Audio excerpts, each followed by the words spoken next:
امی کی وفات کے بعد گھر کا شیرازہ تو بھابی تسلیم کی وجہ سے نہ بکھرا، مگر ہمارے دلوں کا شیرازہ ضرور بکھر گیا۔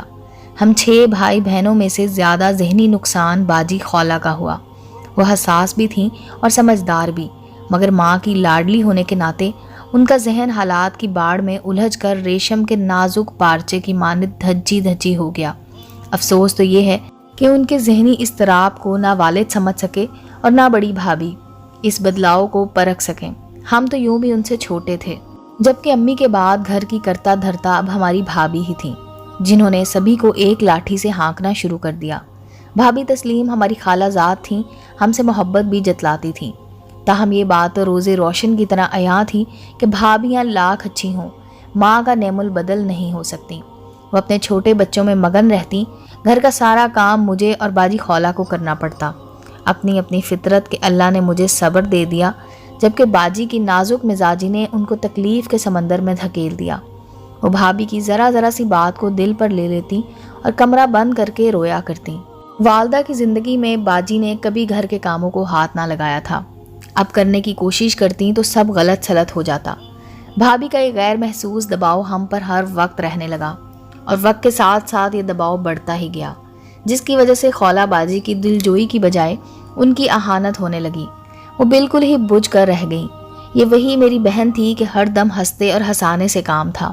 خاندان بھر میں گفتہ مزاج مشہور تھیں، دن بھر اپنے کمرے میں لیٹ کر رسالے پڑھنا اور کھانا ہاتھ میں لینا، چھوٹے بھائی بہنوں پر حکمرانی کرنا، گویا وہ اس گھر کی شہزادی تھیں۔ مگر اب ماں کے بغیر سکون کا سانس بھی لینا دشوار ہوا تو یکایک ان کا مزاج ہی بدل گیا۔ وہ اب بات بات پر غصہ کرتی اور سبھی کو نظر انداز کرنے لگیں۔ کوئی کچھ سوال کرتا چپ رہتی، جواب پر اصرار کرتے تو چیخ کر جواب دیتی کہ اگلا حیرت میں ڈوب جاتا۔ وقت کے ساتھ ان کے رویے میں منفی تبدیلیاں واقع ہونے لگیں۔ بات بات پر غصہ کرنا، بھابھی سے جھگڑا، بچوں پر ہاتھ اٹھانے لگیں۔ یہ وہی تھیں جو بھابھی کے بچوں پر جان نثار کرتی تھیں، اور اب انہی کا شور برداشت نہ ہوتا۔ سر پکڑ کر کانوں میں انگلیاں دے کر بیٹھ جاتی یا پھر اٹھا پٹخ کر دیتی۔ نتیجہ یہ ہوا کہ بھابھی نے ان کو کام بتانا چھوڑ دیا اور بات چیت برائے نام رہ گئی۔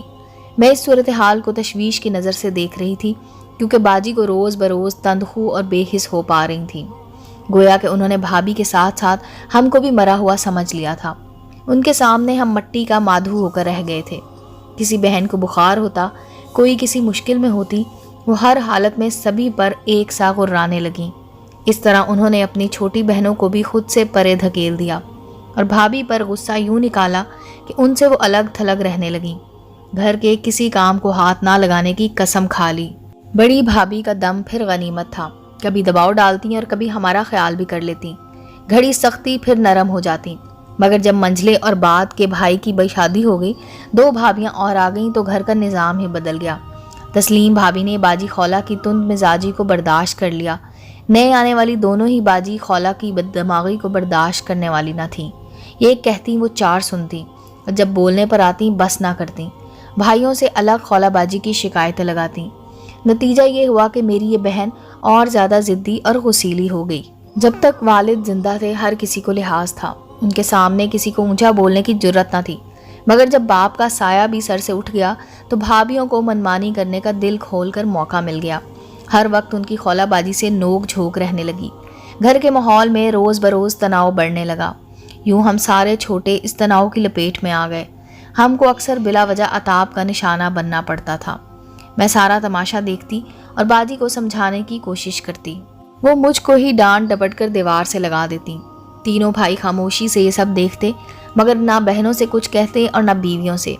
تبھی چھوٹی دونوں بھابیاں بھڑکاتی کہ خولہ کو کوئی کچھ نہیں کہتا، تبھی یہ سر پر چڑھی ہے، مگر دیکھ لینا ہم دعوے سے کہتے ہیں کہ یہ لڑکی 2-4 دن بھی سسرال میں صبر سے گزارا نہ کرے گی، طلاق لے کر گھر آ جائے گی۔ آج جو اس کو سر چڑھا رہے ہیں، کل یہی اپنا سر پکڑ کر روئیں گے۔ باجی خولہ بھی ایسی بے حس ہو گئیں، مجھے لگتا کہ واقعی بھابیاں صحیح کہتی ہیں، مگر میں یہی دعا کرتی کہ اللہ کرے باجی کو عقل آ جائے، ایسا نہ ہو کہ بیاہ کر جائیں اور لوٹ کر میکے کے در پر آ بیٹھیں، کیونکہ وہ اب حد درجہ ضدی اور انتقامی ہو گئی تھیں۔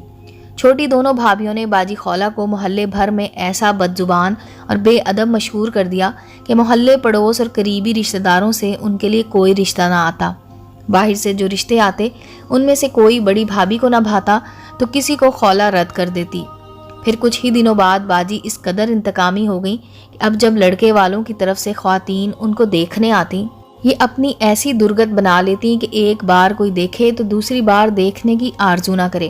مثلا خوب سارا تیل سر پر چڑھا لیتی، اس پر کوئی میلا سا دوپٹہ سر اور گردن لپیٹ کر سر کو گنبد سا بنا ڈالتی اور منہ بسور کر رشتہ دینے والی عورتوں کے سامنے آ کر بیٹھ جاتی۔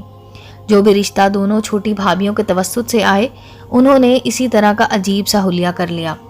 جب بڑی بھابھی ان کو سمجھائیں کہ آج اچھے سے تیار ہو کر آنا، عورتیں تم کو دیکھنے آ رہی ہیں، تو یہ صبح سے منہ ہی نہ دھوتی، لباس اس طرح کا کر لیتی کہ قمیض اور دوپٹہ اور شلوار اور رنگ کی پہن کر سامنے آ جاتی تاکہ بھابھیاں شرمندہ ہوں۔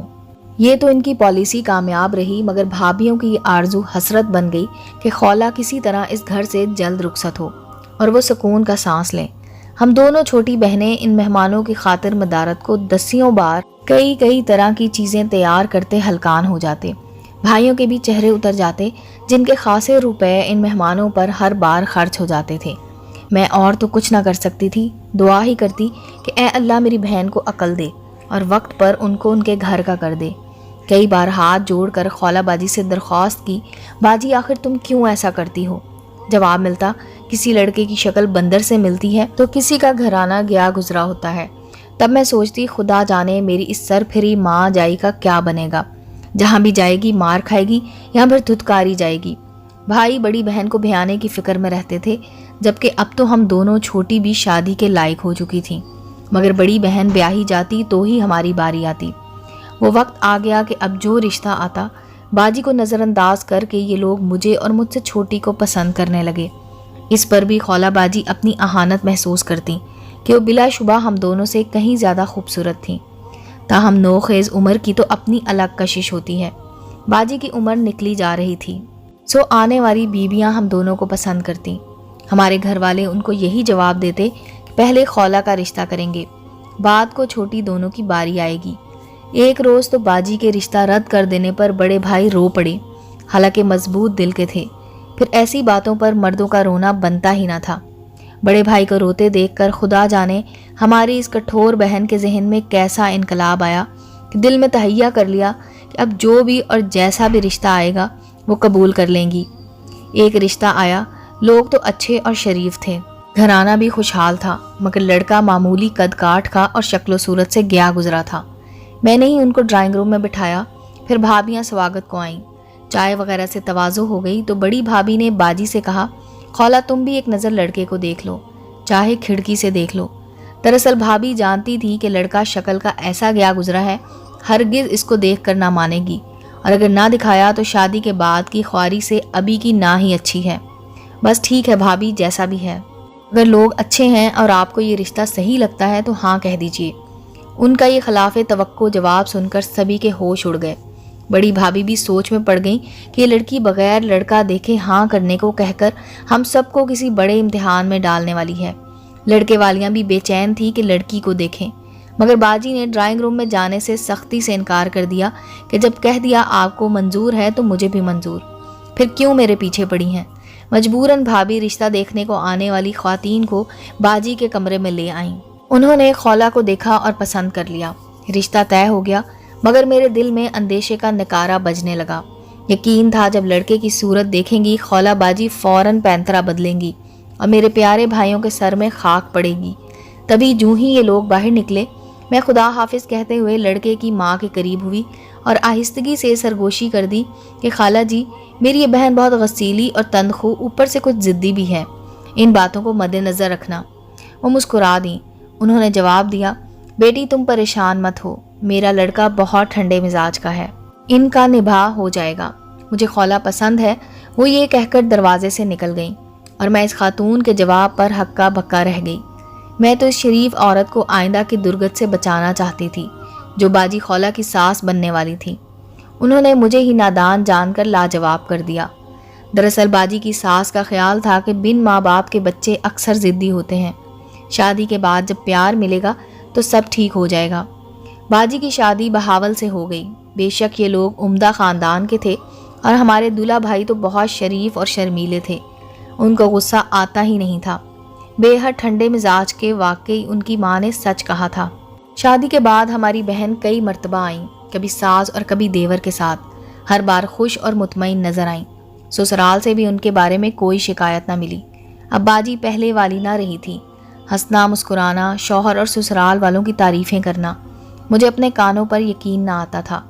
کئی بار شوہر کے ساتھ آتی، اپنے شوہر کو پیش رکھتی، میکے میں عزت دی اور دلوائی، ان کے ساتھ نہایت خوش اخلاقی سے پیش آتی، ہمارے سامنے شوہر کی خدمت کرتی اور تعریف بھی۔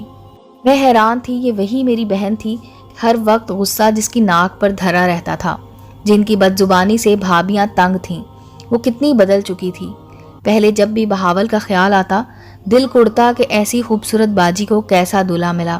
ایک دن باجی کا دیور آیا اور بیٹے کی خوشخبری دی۔ میں اور بڑی بھابی تبھی مبارکباد دینے باجی کے گھر چلے گئے۔ تمام گھر خوشیوں سے مہک رہا تھا۔ بیٹا ماشاءاللہ بہت خوبصورت اور صحت مند تھا۔ میں نے شکر کیا۔ تھوڑی دیر بعد بہاول بھائی آئے، ان کا چہرہ خوشی سے دمک رہا تھا۔ آج پہلی مرتبہ وہ مجھے اچھے لگے۔ میں نے سوچا، سچ ہے انسان اپنے اچھے اخلاق کی وجہ سے بھی خوبصورت ہو جاتا ہے۔ باجی کا بیٹا 2 ماہ کا تھا۔ دوبارہ ان کے گھر بھانجے کو دیکھنے گئی۔ باجی نے رہنے کو اصرار کیا۔ ہفتہ بھر رہی۔ ان دنوں میں یہ دیکھ کر حیران رہ گئی کہ میری بہن کس قدر ذمہ دار ہستی ہے۔ وہ شوہر اور بچے کا پوری توجہ سے خیال رکھتی تھی، خاص طور پر بہاول بھائی کا۔ ہر روز کپڑے استری کر کے دیتی، دفتر روانگی کے وقت ان کو دروازے تک چھوڑنے جاتی، خدا حافظ کہتی۔ جب 4 بجنے کو ہوتے خود بھی جلدی جلدی تیار ہو جاتی اور استقبال کو دروازے تک جاتی، جلدی سے ان کے لیے کھانا گرم کرتی۔ مجھ سے رہا نہ گیا۔ ہفتہ بعد میں نے باجی سے کہا، آپ ابھی پوری طرح توانا بھی نہیں ہوئی اور روزانہ اتنے سارے کام کرتی ہیں۔ بہاول بھائی کو دفتر کے لیے اس طرح تیار کر کے بھیجتی ہیں جیسے مائیں اپنے بچوں کو تیار کر کے اسکول بھجواتی ہیں، دروازے تک خدا حافظ کہنے جاتی ہیں۔ آپ ایسا کیوں کرتی ہیں؟ بچوں میں اور شوہر میں فرق ہوتا ہے۔ اب آپ کا ماشاءاللہ چاند سا بیٹا ہے، اس کی طرف ہی توجہ رکھیں۔ شوہر سے عورت کا گھر اور معاشرے میں مقام ہوتا ہے، اور نیک شوہر تو اللہ کا انعام ہوتا ہے۔ اگر پہلے دن سے قدر نہ کرو، بعد میں پچھتانا پڑتا ہے۔ تم کو کیا معلوم کہ بہاول خود میری کتنی عزت کرتے ہیں اور اپنے گھر والوں سے بھی کرواتے ہیں۔ میں کتنی غلطیاں کر جاتی ہوں، کبھی سخت لہجے میں بات نہیں کرتے، نرم لہجے میں سمجھاتے ہیں۔ ان کی خوشی میں ہی میری اور میرے بچے کی خوشی ہے، تو پھر میں ان کی پجارن کیوں نہ بنوں؟ میں حیران تھی کہ خولہ باجی کتنی سمجھدار ہیں۔ انہوں نے اپنا من مار کر شوہر کا دل جیت لیا تھا، تبھی وہ بے حد سکھ اور سکون سے تھیں۔ اب جانا کہ باجی ویسی بالکل نہ تھی جیسی نظر آتی تھی۔ ان سے میں نے سبق سیکھا اور اسی طرح اپنے شوہر کا دل جیتا، اپنے گھر کو گل و گلزار بنایا جیسا کہ اپنی باجی کو کرتے دیکھا تھا۔ سچ شکر واقعی وہ سمجھدار تھیں، مگر شادی کے بعد اور زیادہ سمجھدار ہو گئیں۔ امید ہے دوستو سٹوری اچھی لگی ہوگی۔ چینل کو لائک اور سبسکرائب کریں اور بیل آئیکن کا بٹن دبانا مت بھولیں تاکہ ہر نئے آنے والی سٹوری کا نوٹیفیکیشن آپ کو مل سکے۔ ملتے ہیں اگلی سٹوری کے ساتھ۔